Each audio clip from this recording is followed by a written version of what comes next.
पुढच्या अर्ध्या तासात या बुलेटिनमध्ये आपण महत्त्वाच्या बातम्या पाहणार आहोत वेगवान स्वरूपात स्पीड न्यूजमध्ये। विधान परिषदेच्या निवडणुकीसाठी मतदान प्रक्रियेला सुरुवात झाली आहे। 10 जागांसाठी मतदान होतंय। भाजप, शिवसेना, काँग्रेसचे आमदार विधान भवनात पोहोचलेत। गुप्त पद्धतीने मतदान सुरू आहे। मतदानाआधी सर्व पक्षांच्या आमदारांसोबत बैठका सुरू आहेत। तिकडे फडणवीसांच्या सूचनेनुसार एक भाजप आमदार आपला मतदानाचा हक्क बजावतायत।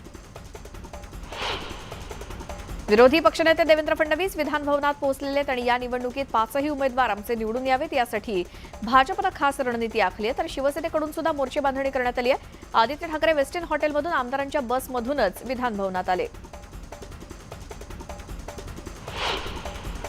शिवसेनेकडून सचिन अहिर आणि आमशा पाडवी हे निवडणुकीच्या रिंगणात आहेत आणि या दोघांनी मतदानाआधी देवाचं दर्शन घेतलं।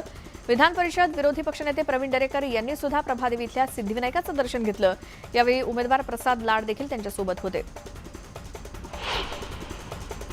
दरम्यान काँग्रेसचे आमदार संग्राम थोपटे आणि अमित झणक यांनी विजय आमचाच होणार असल्याचं म्हटलं। पहिली पसंती चंद्रकांत हंडोरे आणि दुसरी पसंती भाई जगताप असं असल्याचं त्यांनी म्हटलं। महाविकास आघाडीचे 6ही उमेदवार निवडून येतील असा विश्वास राष्ट्रवादीचे आमदार रोहित पवार यांनी व्यक्त केला। राज्यसभेनं खूप काही शिकवलं। विरोधी पक्ष कुठल्याही स्तरावरती जाऊ शकतो, आमदारांवरती दबाव देऊ शकतो असं रोहित पवार म्हणाले। भाजप खासदार अनिल बोंडे यांनी विधान परिषद निवडणुकीच्या तोंडावर एक ट्विट केलं। या ट्विटमध्ये काळ आला होता भाऊ किंवा भाईवर, पण मुख्यमंत्रीपद वाचवण्यासाठी बळी जाणार मिशीवाल्या मावळ्याचा असं ट्विट बोंडे यांनी केलं। आता हा मिशीवाला मावळा कोण याची चर्चा रंगली आहे। पर्यावरण मंत्री आदित्य ठाकरेंना वाहतूक कोंडीचा फटका बसला। विधान परिषद मतदानासाठी जात असताना वेस्टर्न एक्सप्रेस हायवेवरती जोगेश्वरी अंधेरी दरम्यान वाहतूक कोंडी झाली होती। शिवसेना आमदारांची बस ट्रॅफिकमध्ये अडकली होती। आजच्या निवडणुकीचा दिवस हा काही दिवसांपूर्वी लोकांना आलेला गर्व उतरवण्यासाठीचा आहे असं वक्तव्य काँग्रेसचे प्रदेशाध्यक्ष नाना पटोले यांनी केलं। तर महाविकास आघाडीचे सर्व उमेदवार निवडून येतील असा विश्वास त्यांनी व्यक्त केला। केंद्रीय तपास यंत्रणा, पैसा आणि गर्व हे भाजपचं समीकरण आहे, पण आमच्याकडे मतं आहेत असा टोला त्यांनी लगावला। बाजीगर तो बाजीगर होता है। भाजपचे 5ही उमेदवार जिंकतील। आम्ही जिंकणारे होतो, जिंकणारे आहोत। चुकांची पुनरावृत्ती त्यांना करायची नसली तरी निकालाची पुनरावृत्ती नक्की होईल असं भाजपचे आमदार आशिष शेलार म्हणाले। संध्याकाळी निकाल तुमच्या समोर येईल। महाविकास आघाडीचे सर्व उमेदवार जिंकतील असा ठाम विश्वास काँग्रेसचे भाई जगताप यांनी व्यक्त केला। तर सध्या राजकारण खूप खालच्या पातळीवरती गेलंय असं वक्तव्य भाई जगताप यांनी केलं। राज्यसभेची निवडणूक आणि विधान परिषदेची निवडणूक हा विषय पूर्णपणे वेगळा आहे। या निवडणुकीत महाविकास आघाडीचे सर्व उमेदवार निवडून येतील असा विश्वास राष्ट्रवादीचे धनंजय मुंडे यांनी व्यक्त केला। तर मतदानाच्या आधी राष्ट्रवादीच्या आमदारांची पवार साहेबांसोबत बैठक झाली असंही मुंडे म्हणाले। चिंचवड विधानसभा क्षेत्राचे भाजपचे आमदार लक्ष्मण जगताप हे आज पुन्हा एकदा खासगी रुग्णवाहिकेनं पिंपरी चिंचवडवरून मुंबईतल्या विधिमंडळामध्ये पोहोचतायत। लक्ष्मण जगताप हे अतिशय आजारी असून देखील ते आज होणाऱ्या विधान परिषद निवडणुकीच्या मतदानासाठी खासगी कार्डियक अँब्युलन्सनं मुंबईकडे सकाळी 8 वाजता रवाना झाले। एकनाथ खडसे यांची इडापिडा जाऊन विधान परिषदेच्या निवडणुकीत त्यांचा विजय होऊ द्या असं म्हणत खडसेंच्या कार्यकर्त्यांनी महादेवावर दुग्धाभिषेक करत देवाला साकडं घातलंय। एकनाथ खडसे यांच्यावर असलेली पीडा टळून निवडणुकीत खडसेंचा विजय व्हावा आणि ते मंत्री होऊन त्यांचं जळगावात आगमन व्हावं अशी प्रार्थना त्यांनी केली आहे। बोदवड तालुक्यातील राष्ट्रवादी काँग्रेस पार्टीचे एकनाथ खडसे यांचे समर्थक भरत पाटील, मधुकर राणे आणि असंख्य खडसे समर्थक कार्यकर्त्यांनी बोदवड ते शिरसाळा मारुती मंदिर पायदळ वारी करून हनुमानाला साकडं घातलं। एकनाथ खडसेंना मंत्रिपद मिळू दे अशी प्रार्थना त्यांनी केली। विधान परिषदेत भारतीय जनता पार्टीचा विजय झाला तर महाविकास आघाडीला कुठेही तोंड दाखवायला जागा राहणार नाही। भाजपचा विजय झाल्यास मुख्यमंत्री उद्धव ठाकरे यांनी राजीनामा द्यावा अशी मागणी केंद्रीय मंत्री रामदास आठवले यांनी केली।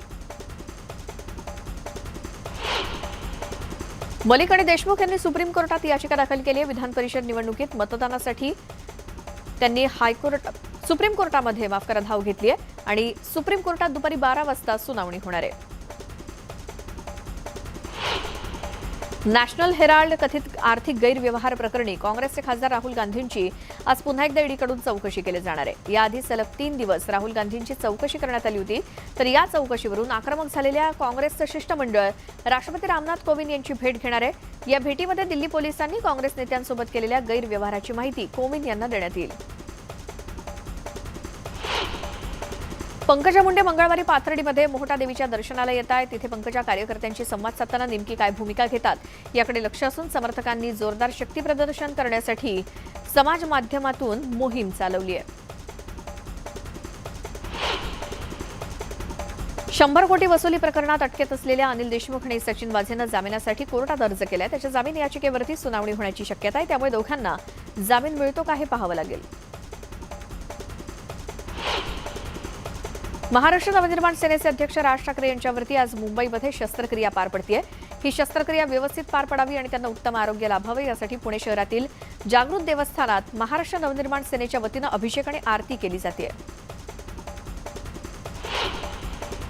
जगद्गुरू संत तुकाराम महाराज पालखी सोहळा अवघ्या काही तासांवर आलाय. मागील अनेक वर्षांपासून या सोहळ्यात संत तुकाराम महाराजांच्या पादुकांचं पॉलिश घोडेकर सराफ यांच्याकडे केलं जातं. घोडकर सराफाची ही आत्ताची 7वी पिढी आहे. पादुका पॉलिश आणि पादुका पूजन हे सर्वप्रथम घोडके सराफ यांच्याकडे केलं जातं.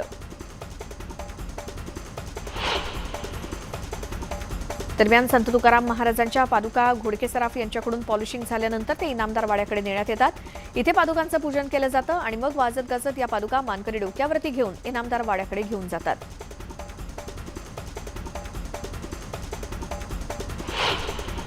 संत तुकाराम महाराजांच्या भेटीची आज घेऊन अनेक वारकरी देहूमध्ये दाखल झाले. तब्बल 2 वर्षांनंतर देवाच्या दर्शनासाठी भक्तांनी मोठी रांग लावली. मुख्यमंत्र्यापासून ते देहूच्या शिवाजी चौकापर्यंत ही रांग लागली. देहूच्या इंद्रायणी तीरावरती संत गाडगेबाबा यांचं प्रतिकात्मक रूप पाहायला मिळाले. या भक्तांना संत गाडगेबाबांसारखी वेशभूषा साकारली होती.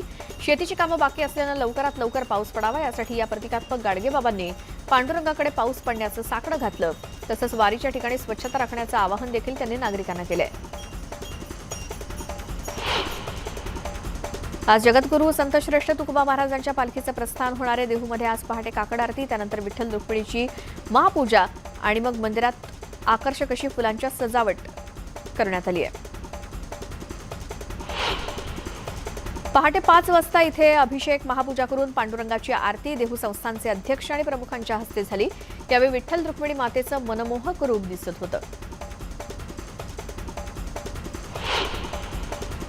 दरम्यान देहूमध्ये भाविक मोठ्या संख्येनं दाखल झाले असून कानाकोपऱ्यातून रामकृष्ण हरीचा जयघोष कानी पडतोय. तर इंद्रायणीच्या तटावर स्नान आणि तुकोबांच्या दर्शनाची ओढ असा भाव सध्या वारकऱ्यांमध्ये आहे.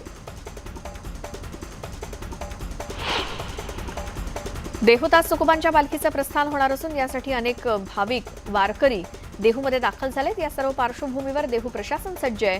खबरदारी म्हणून डॉग स्क्वॉड, बॉम्ब शोधक पथक देखील देहूमध्ये पोहोचले.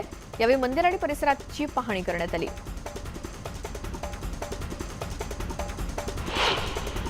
आषाढी एकादशी निमित्तानं पिंपरीतल्या तरुणांनी रन वारी पूर्ण केली. देहू ते आळंदी आणि आळंदी ते पंढरपूर अशी सुमारे 260 किलोमीटरची वारी धावत जाऊन त्यांनी पूर्ण केली आहे. वारीच्या परंपरेला आरोग्याचा संदेश जोडण्याचा त्यांचा प्रयत्न आहे. राज्यात हळूहळू मान्सून आता जोर धरू लागलाय. कोकण किनारपट्टीसह मुंबई आणि परिसरात मध्यम स्वरूपाच्या पावसानं हजेरी लावली असून पुढील 2 ते 3 दिवस संपूर्ण कोकण विभागासह मुंबई, ठाणे परिसरात काही भागात जोरदार सरींची शक्यता हवामान विभागानं वर्तवली आहे. कोकणच्या दक्षिण किनारपट्टीवरती सोसाट्याचा वारा वाहण्याचा इशाराही हवामान विभागानं दिलाय. वसई विरारमध्ये सकाळपासूनच दमदार हजेरी लावतोय पाऊस. शहरी भागासह ग्रामीण भागात पावसाच्या जोरदार सरी कोसळल्यात. पावसाच्या आगमनानं शेती कामांना वेग आलाय. यवतमाळ जिल्ह्यात आज विजेच्या कडकडाटासह पावसानं हजेरी लावली. यवतमाळ, राळेगाव, कळंब, पुसद या तालुक्यात पावसानं हजेरी लावली असून मारेगाव, बाभुळगाव या तालुक्यात सुद्धा तुरळक पावसाच्या सरी कोसळल्या आहेत. त्यामुळे शेतकरी वर्गात आनंदबाज पसरलाय. पालघर जिल्ह्यामध्ये कालपासून मान्सून सक्रिय झाला असून जिल्ह्याच्या बहुतांश भागात पेरणीयोग्य पाऊस झालाय. आज पावसाचा जोर कायम असून जिल्ह्याच्या विविध भागात तुरळक स्वरूपाचा पाऊस सुरू आहे. पाऊस चांगला होत असल्यामुळे वातावरणात गारवा निर्माण झालाय. अकोल्यात मुसळधार पावसामुळे नाल्यांना पूर आलाय, तर पातूर नंदापूर रोडवरील नाल्यामध्ये दोघे मोटरसायकलसह वाहून चालले होते. मात्र आपत्कालीन बचाव पथकानं दोघांना वाचवलं. सिंधुदुर्ग जिल्ह्यामध्ये पावसानं पाठ फिरवल्यानं शेतकरी राजा चिंतेत सापडलाय. येत्या 2 दिवसात जर पाऊस पडला नाही तर शेतकऱ्यांवर दुबार पेरणीचं संकट येऊ शकतं. भात पेरणी होऊन 24 पेक्षा जास्त दिवस उलटलेत तरी देखील पावसाचा थांगपत्ता नाही, त्यामुळे शेतकरी हवालदिल झालाय. गडचिरोली जिल्ह्यामध्ये चामोर्शी तालुक्यातील नवेगाव इथे विजांच्या कडकडाटासह वादळी पावसाचा तडाखा बसला. त्यामुळे अनेक घरांवरची छतं पूर्णपणे उडून गेली. घरातील सामान पावसामध्ये भिजलं. त्यामुळे प्रशासनाकडून पंचनामे करून मदत देण्याची मागणी नागरिकांनी केली आहे.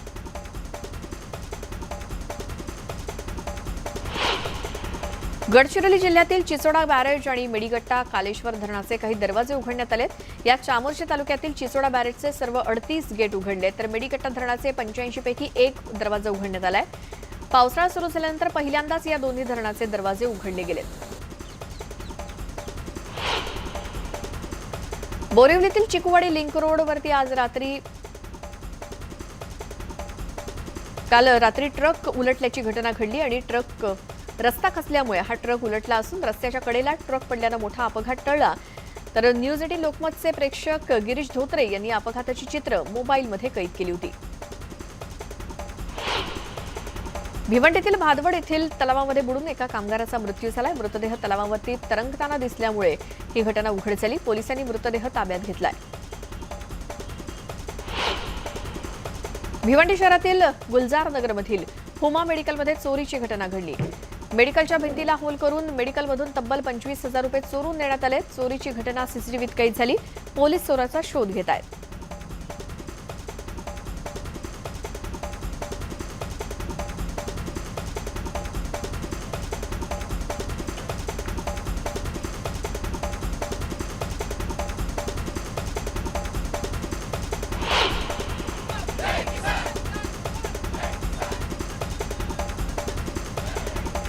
संरक्षण दलातील भरतीसाठी केंद्र सरकारनं जाहीर केलेल्या अग्निपथ योजनेविरोधात अनेक ठिकाणी आंदोलन सुरू आहे.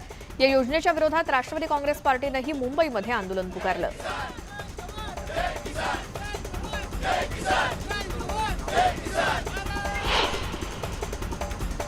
धारावी पोलीस स्टेशनचे वरिष्ठ पोलीस निरीक्षक विजय कांदळगावकर यांनी केलेल्या भजनाचा व्हिडिओ चांगलाच व्हायरल होतोय. एका कीर्तनादरम्यान ते वर्दीवर वारकऱ्यांसोबत थिरकले असल्याचं या व्हिडिओत दिसतंय. सांगलीतील वाळवा तालुक्यातील 94 गावांमधील 452 वैकुंठ स्नेहींचा जाहीर सत्कार करण्यात आला. कोरोनाच्या काळात चितेला अग्नी देणाऱ्या 452 व्यक्तींचा वैकुंठ स्नेही म्हणून गौरव करण्यात आला.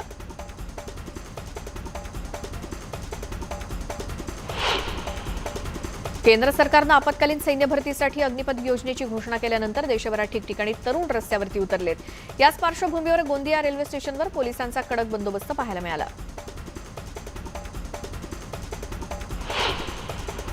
पालघरमधील अंबिका चौकात घराला भीषण आग लागली. या आगीमध्ये संपूर्ण घर जळून खाक झालं. सुदैवाने यात कोणतीही जीवितहानी झाली नाही, तर शॉर्ट सर्किटमुळे आग लागल्याचा प्राथमिक अंदाज आहे.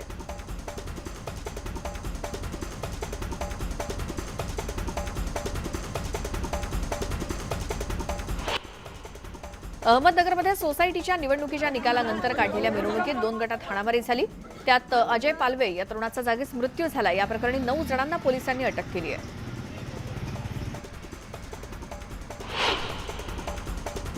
मुंबईतील पहिला स्कायवॉक म्हणून ओळखल्या जाणाऱ्या वांद्रे पूर्व स्कायवॉकची पुनर्बांधणी करण्यात येणार आहे. त्यानुसार वांद्रे स्थानक ते भास्कर न्यायालयापर्यंतच्या टप्प्याची उभारणी केली जाईल. नवीन स्कायवॉकच्या बांधकामाला ऑक्टोबरपासून सुरुवात होईल. नागपूरमध्ये सावनेर तालुक्यातील रायवाडी घाटावर सर्रासपणे अवैधरित्या रेतीचा जेसीबीनं उपसा सुरू असल्याचं समोर आलंय. घाटावर होणाऱ्या वाळू तस्करीकडे महसूल विभाग पोलीस मुद्दाम दुर्लक्ष करत असल्याचा आरोप इथल्या स्थानिकांनी केलाय. नाशिकमध्ये समाधानकारक पाऊस झाला नसल्यामुळे शहरामध्ये पाणी कपातीचं संकट ओढवू शकतं. शहराला पाणीपुरवठा करणारा गंगापूर धरण समूह तसंच मुकणेतील जलसाठ्यानं तळ गाठल्यामुळे पाणी कपातीचा निर्णय घेतला जाण्याची शक्यता आहे. आपल्याला भरभरून देणाऱ्या निसर्गाप्रती प्रत्येकानं कृतज्ञ राहायला हवं. त्यासाठी सभोवतालच्या निसर्गाची स्वच्छता राखणं ही प्रत्येकाची जबाबदारी आहे. या भावनेतून संस्थेनं ट्रेकिंग करतानाच डोंगरगड येथील आनंददरीमध्ये स्वच्छता मोहीम राबवली. सुमारे 400 ट्रेकर्सनी आनंददरीतील प्लास्टिक आणि काचेचा कचरा गोळा करून सामाजिक भान जपलंय.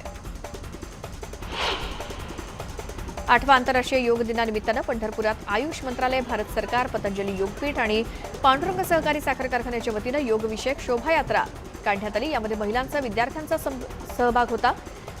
मंगळवारी म्हणजे उद्या 21 जून रोजी पंढरपुरात 10,000 लोकांच्या उपस्थितीत योग महोत्सव होणार आहे.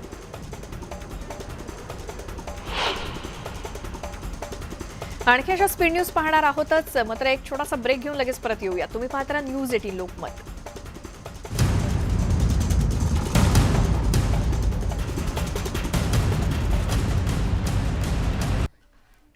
ब्रेकनंतर बुलेटिनमध्ये तुमचं स्वागत. पुन्हा पाहणार आहोत स्पीड न्यूज. अभिनेता सोनू सूद यानं पुन्हा एकदा रिअल लाईफ हिरोचं काम केलंय. नुकतंच त्याने बिहारमधील एका गरीब कुटुंबातील मुलीची शस्त्रक्रिया करण्यासाठी मदत केली. ही मुलगी 4 हातपाय घेऊन जन्माला आली होती आणि तिच्या शस्त्रक्रियेसाठी सोनूनं मदत केली.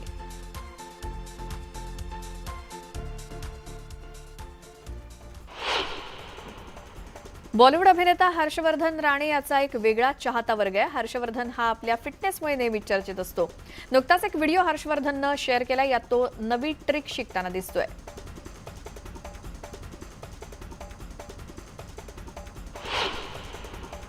अभिनेता बॉबी देओलनं फादर्स डेच्या निमित्तानं वडील धर्मेंद्र यांच्यासोबतचा एक खास फोटो शेअर केला. या फोटोत धर्मेंद्र आपल्या संपूर्ण कुटुंबासोबत दिसतायत. सध्या हा फोटो व्हायरल होतोय.